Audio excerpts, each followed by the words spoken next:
여러분들 안녕하세요. 건도사입니다. 딸이 떨어진 산삼을 백두대간에서 발견했는데요. 3구인데 딸이 뭐 4~5개 흔적이 있습니다. 그리고 내두를 좀 파봤는데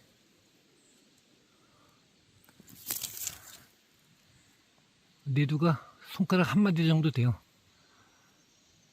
그리고 누렇죠. 옛날시 이상은 되는 산삼이라고 평가해 봅니다. 아무튼 지금부터 산삼 특강을 시작하도록 하겠습니다. 제가 논리적으로 잘 설명할 테니까 납득이 가면 여러분들도 지식을 바꿔보도록 하십시오. 자, 산삼의 사포닌이 뭐죠? 왜 생겼죠? 바로 동식물, 미생물로부터 보호하기 위해서 생겨난 방어물질이죠. 그래서 이제 대부분의 동식물, 곤충, 그런 것들이 이 산삼을 잘 안 먹어요. 먹으면은 위장장애 그런 게 나타나기 때문에. 그런데 또 입에 저렇게 빵꾸가 나 있죠. 곤충이 갉아먹었는데 세상에 완벽한 게 없죠. 공격과 방어, 방어와 공격. 또 이 사포닌을 극복하고 이렇게 갉아먹는 곤충이 나타나게 마련이죠. 아무튼 사포닌의 목적은, 정의는 그렇고, 그럼 사포닌은 도대체 어디에 있을까요? 이 산삼 세포 중에 어디에 있을까요? 바로 세포벽에 탄수화물 중에 다당류가 있죠. 다당류를 식이섬유라고 하는데 그 세포벽 식이섬유에 사포닌이 결합되어 있다. 글리코시드 결합. 그 당에 비당이 결합된 거를 우리가 배당체를 하죠. 그 사포닌은 다당류 식이섬유에 결합되어 있는, 글리코시드 결합되어 있는 배당체입니다. 자, 그렇고 다음으로 이제 가장 중요한 산삼이 과연 어느 시기에 효능이 있을까? 가장 효능이 많을까? 여러분들은 항절 이후에 가을, 겨울삼을 최고로 치는데 그건 잘못된 지식입니다. 아주 바보 같은 지식입니다. 7, 8월이 산삼 전체 사포닌 총량이, 그리고 사포닌 다양성이 가장 많을 때입니다. 잘 설명드릴게요. 자, 물고기가 물 없이는 살 수 없죠. 그리고 물이 많아야 물고기도 상대적으로 많을 수가 있죠. 마찬가지입니다. 좀 전에 사포닌도 탄수화물 없이는 존재할 수 없다 그랬는데, 탄수화물, 식이섬유가 가장 많을 때 사포닌도 가장 많다고 볼 수가 있죠. 그러면 이제 식이섬유, 다당류만 놓고 보자고요. 그게 많으면 질겨지는데 어떨 때, 어느 시기에 질겨질까요?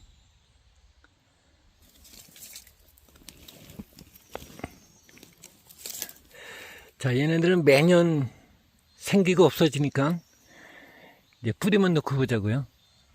뿌리가 1, 2년 차는 부러뜨려도 소리도 안 나죠. 근데 질겨져서 잘 안 끊어지고, 끊어지면 뚝 소리가 나는 게 어느 시기죠? 오래 자라면 자랄수록 식이섬유가 많아서 질겨지고 뚝소리가 나죠. 그럴 때 사포닌도 많은 겁니다. 그래서 여러분들이 같은 무게라도 그 어린 거 100g보다 오래 자라서 한 뿌리가 100g짜리를 값어치 더 치는 그런 현재의 지식은 맞습니다.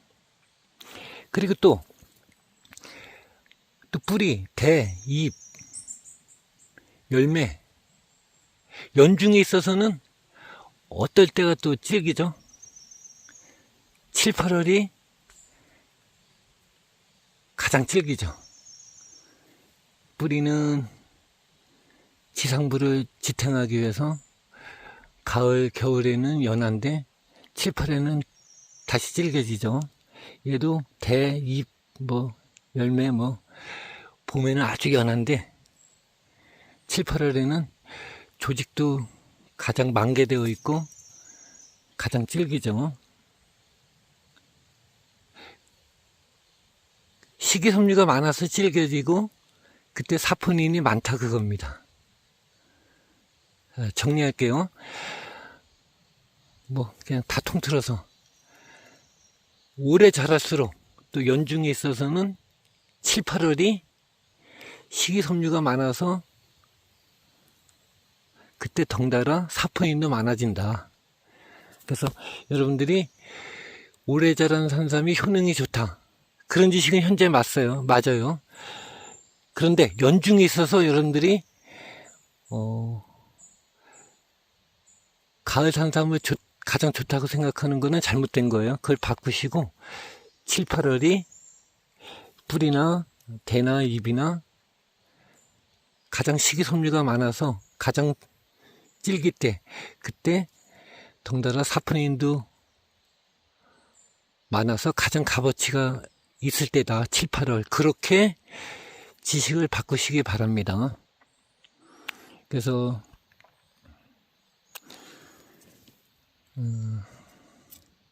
또 사포닌보다 중요한 또 사포닌만큼 중요한 그 폴리페놀도 7, 8월이 가장 강하고요. 폴리페놀이 역시 목적이 동식물 보호, 동식물로부터 미생물로부터 보호, 또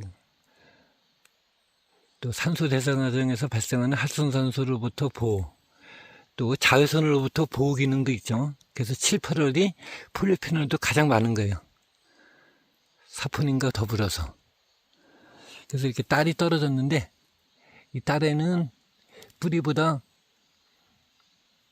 사포닌이 18배가 많더래죠. 또 뿌리 없는 사포닌도 있어서 다양성 면에서도 손실이고, 그래서 이렇게 딸이 떨어진 거는 값어치가 1차로 크게 손실이 난 거다.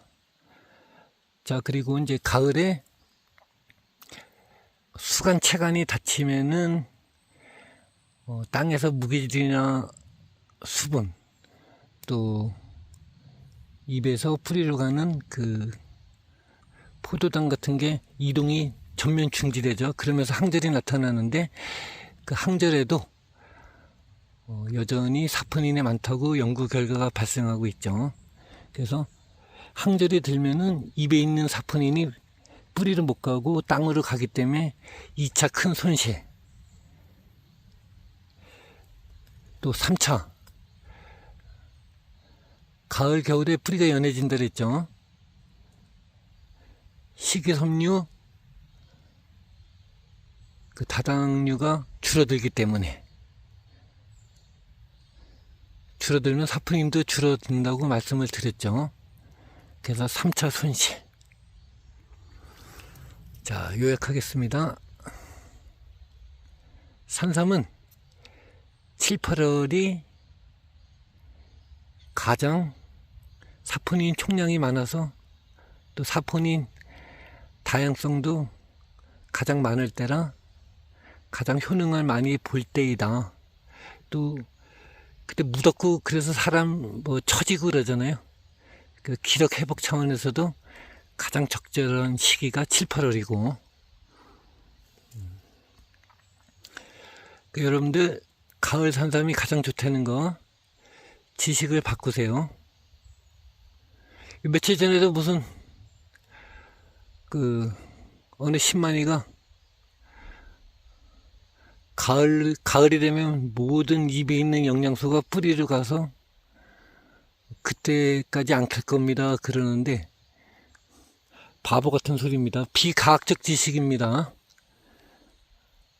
뿌리에 있는 잎대에 있는 무기질 중에 일부가 항절, 수간, 체간 다치기 전에 뿌리러 가는 건 맞아요.